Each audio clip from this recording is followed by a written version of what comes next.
Hi, everybody. So, for this week's installation of the Sergeant at Arms, I want to focus on the presidency in general. And I guess more specifically, I want to talk about the presidents that I've seen over the course of my life. Because there have been a few, and some of it's personal, some of it's professional. But I thought, with the way things are going now, it might be a good idea to kind of review some of the things that have happened over the last 40 or 50 years. So the first president that I remember is Richard Nixon. And I remember talking about Richard Nixon during his second election cycle when he was getting reelected for president. I was in first grade and I was having a conversation with one of my little classmates about just who the candidates were. And I think he was running against McGovern. In any event, she said, President Nixon didn't do anything to help poor people. And so that was kind of the perception in the early 70s about what President Nixon was or was not about. He was a Republican. And again, the Republican ideals haven't really changed that much since then. I shouldn't say changed that much. It's become more of a war than anything. It wasn't as much of a war then. I think Republicans kind of understood we do Republican stuff. Democrats do Democratic stuff, but we still kind of have to work together. And they did sort of. I think Richard Nixon's presidency was the one that just kind of blew everything up and created huge division between the parties and kind of validated people doing whatever they wanted to do as Republicans or as Democrats. So that was probably where the whole thing started.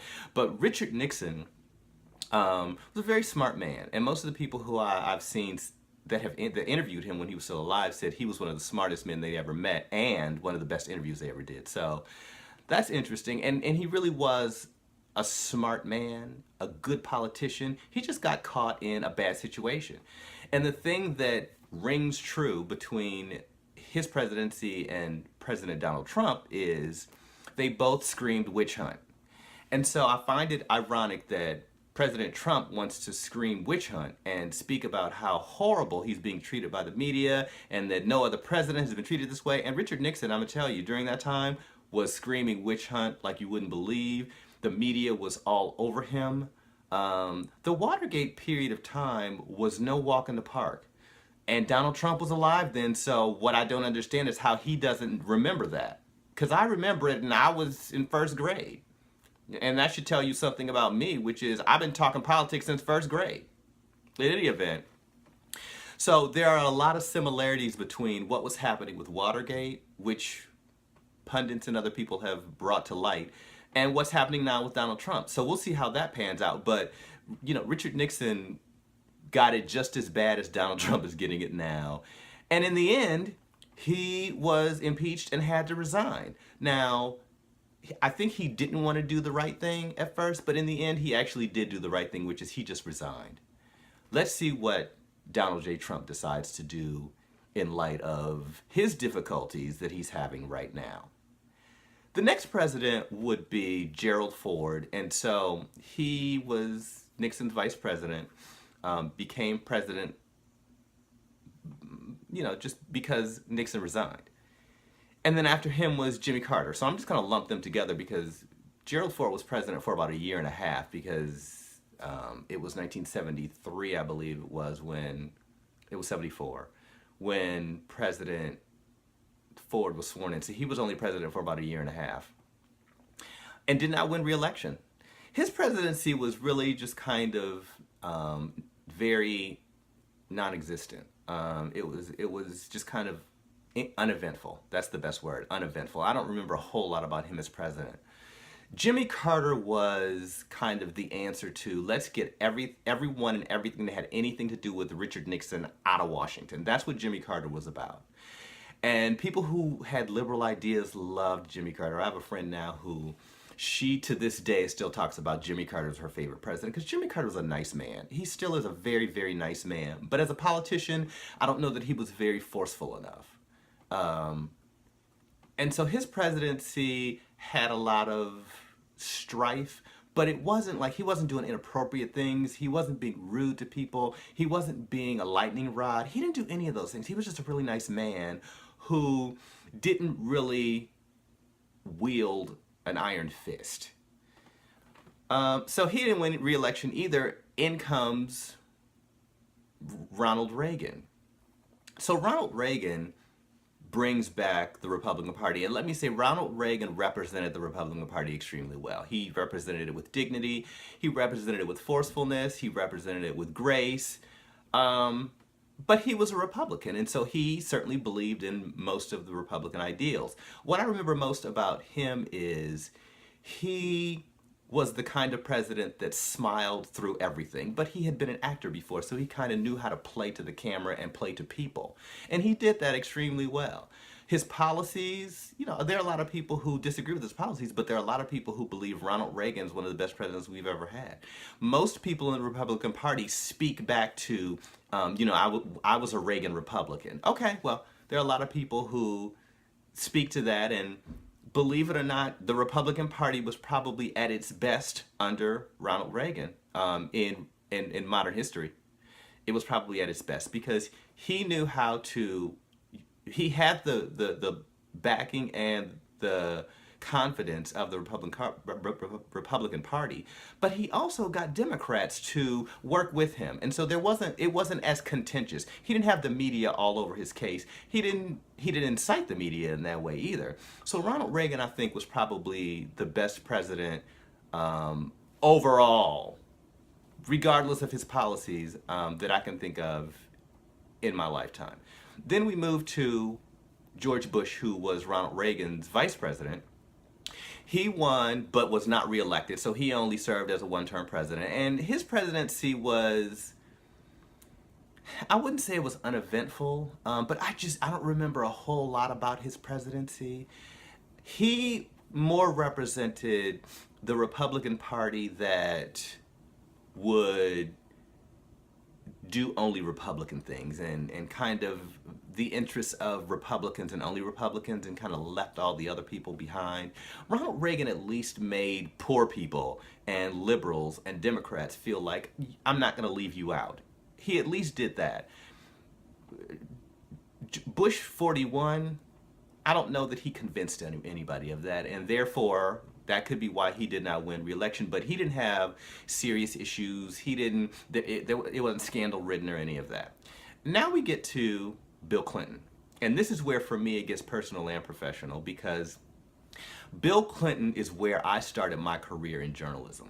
The very first thing as an intern that I was assigned to do was keep track of the campaign, because that was when Bill Clinton was running for president the first time. And it was significant because that was a huge campaign season.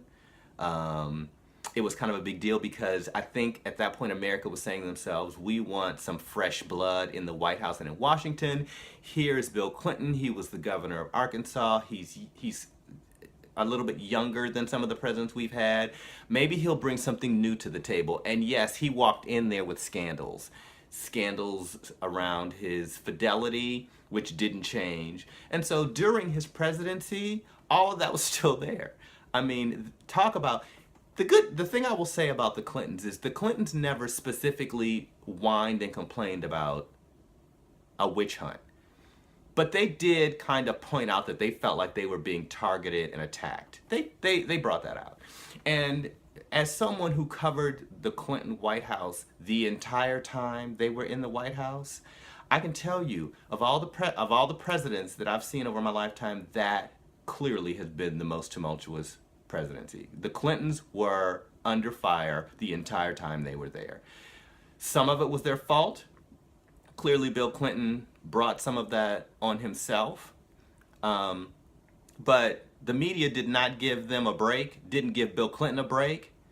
And so again, Mr. Trump, what I say to you is you were around then. How conveniently you forget that. And I have not forgotten that.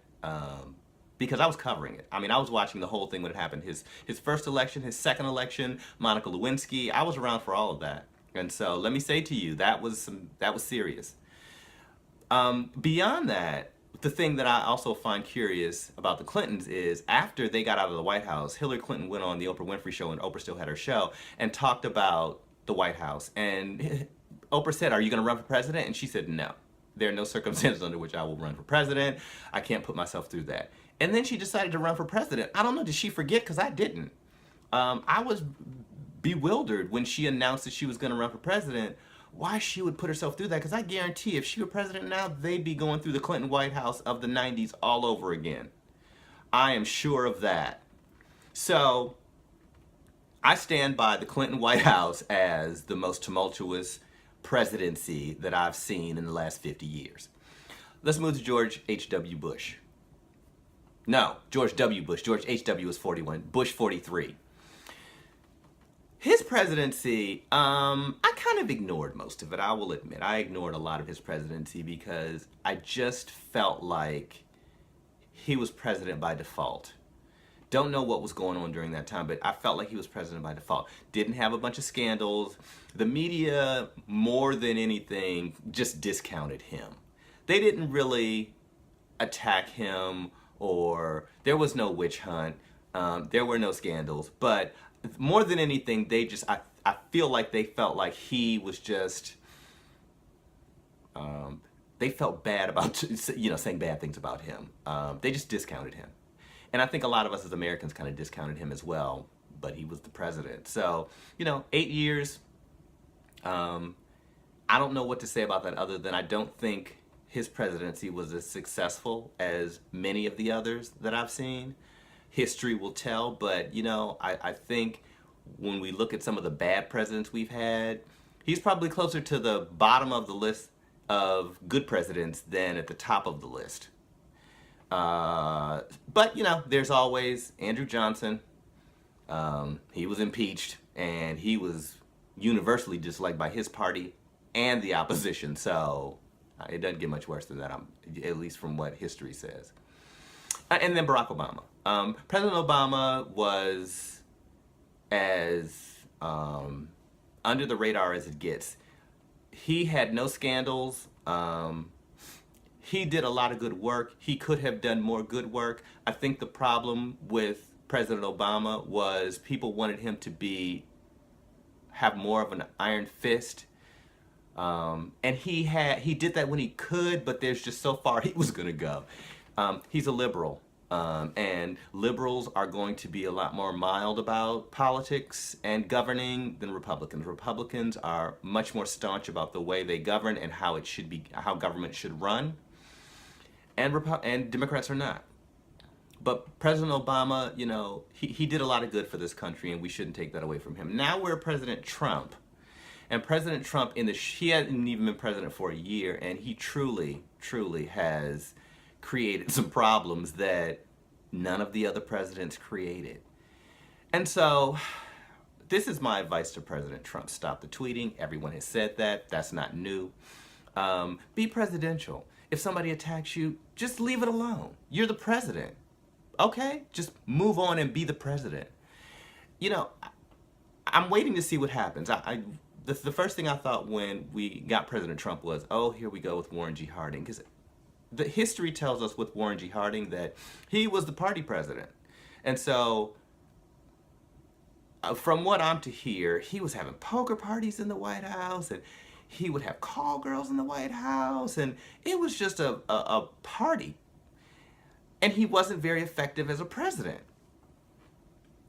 Let's see what happened with Donald Trump, because I wouldn't put that past him. I mean, some of the things he's done has been very irreverent. He says that he's the modern day presidential president as opposed to just presidential. I don't know what that means either, but the presidency has a 200-year history. I don't know that we should mess with that. That's one of the institutions I don't think we should mess with. I mean, modernizing the presidency, I said in one of my tweets, there have been a lot of presidents who have attempted to be more down to earth with the voters. The way President Trump is going about it, that ain't it. And so my message to President Trump is this: quit your crying. You're not the only president who's been under attack, but you know what? You're creating a lot of the problems on your own. I mean, you can't expect the media to just sit back and let you do things like create videos where you're beating up CNN and not say anything about it. or you not produce your tax returns and them not say anything about it. You're creating a lot of these problems yourself and then crying because people are saying we don't like that or we want better accountability from you. You're the president. You have to be accountable. And so if you don't want to be accountable, then step down. Resign, go back to your life as a private citizen and an entertainment mogul. You did a great job of that. Maybe that's what you should go back and do. The presidency may not be the right place for you. So quit your crying. So with that, I will say, let's check in next time. Tweet me. I'm still tweeting about everything that's happening with politics in general because I don't want everything to be about President Trump. He does well enough to make everything be about him. So I think we need to kind of focus on all the other things that are happening, like healthcare and tax reform. I think we really need to kind of focus on some of that as well and not spend all of our time watching President Trump and listening to President Trump and responding to President Trump. So with that, I will close this installation of the Sergeant at Arms, and I will see you next time.